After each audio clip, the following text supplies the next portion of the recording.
আসসালামু আলাইকুম। কিতা হরিণ সবাই ভালো আছেননি? আরেকটা নতুন রেসিপি নিয়ে আপনাদের মাঝে আবারও হাজির হয়ে গেলাম। সুজি নিচ্ছি এক বাটি চিকন দানা আর কলা নিচ্ছি কেন কলা দিয়ে আজকে একটা সুন্দর মজাদার পিঠা তৈরি করে নিব। এই পিঠাটা আগে কখনো খাই নাই, আমি অবশ্যই ইউটিউব থেকে দেখিয়া পিঠাটার রেসিপিটা নিলাম, নিয়ে ভাবলাম যে আমি একবার পিঠাটা তৈরি করে খাই। তো কলাটারে এখন ম্যাশ করে নেবেন ভালো করে, একেবারে ম্যাশ করে নিতে হবে। ব্লেন্ডার করেও নিতে পারেন, তো আমি হাত দিয়ে ম্যাশ করে নেব। ম্যাশ করে নেওয়া শেষ হয়ে গেছে আমার। এখন যা কিছু লাগবে তা দিয়ে দেব। তো পিঠাটা দেখেন অনেক মজার, কিন্তু একবার হলে বাসাতে ট্রাই করবেন পিঠাটা।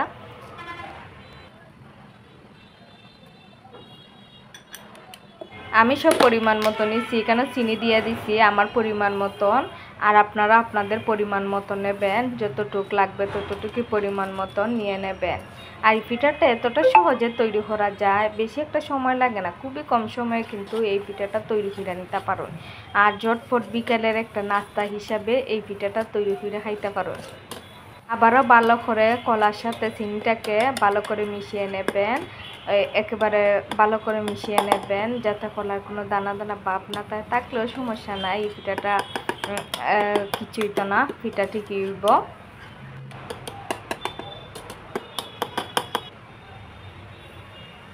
এখন আমি দিয়ে দিতেছি সুজিটা ব্লেন্ডারও করছি না, কিচ্ছুই না, এমনি ডাইরেক্টলি চিকন দানা সুজি আমি দিয়ে দিব। এটা ব্লেন্ডার করা লাগবে না এই পিঠার জন্য। আর সুজিটাকে এখন কলার সাথে ভালোভাবে মিক্স করে নিতেছি। প্লিজ আপুরা ভাইয়ারা চ্যানেলটা সাবস্ক্রাইব করুন, লাইক কমেন্ট করুন, ভিডিওটা শেয়ার দিয়ে পাশে থাকুন।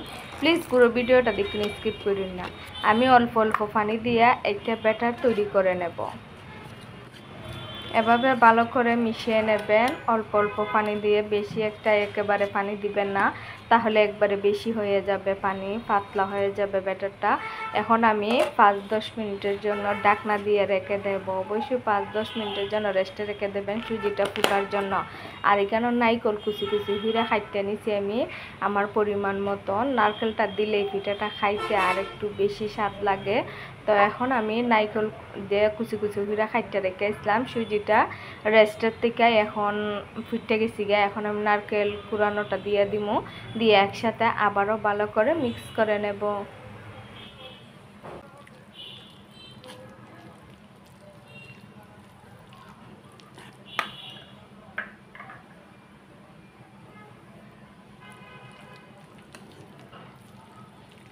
এখন আমার মিক্স করা হয়ে গেছে, আমি একটা ইনো দিয়ে দেব এইখানে।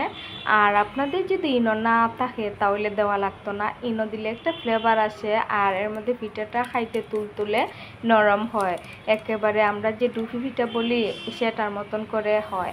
তো একটু ইনোর মধ্যে পানি দিয়ে দেবেন, ইনোটা ফুটে যাবে, তাহলে আবারও এই ব্যাটারটা ভালো করে একসাথে ইনোটাকে মিক্স করে নেবেন। আপনারা চাইলে এখানে বেকিং পাউডার এটাও দিতে পারেন, তো আমি বেকিং পাউডারের বদলে ইনো দিয়ে দিছি। ইনোতে একটা ফ্লেভার আসে, আর পিঠাতে যখন এই ফ্লেভারটা থাকবে তখন খাইতেও সবচেয়ে ভালো লাগবে।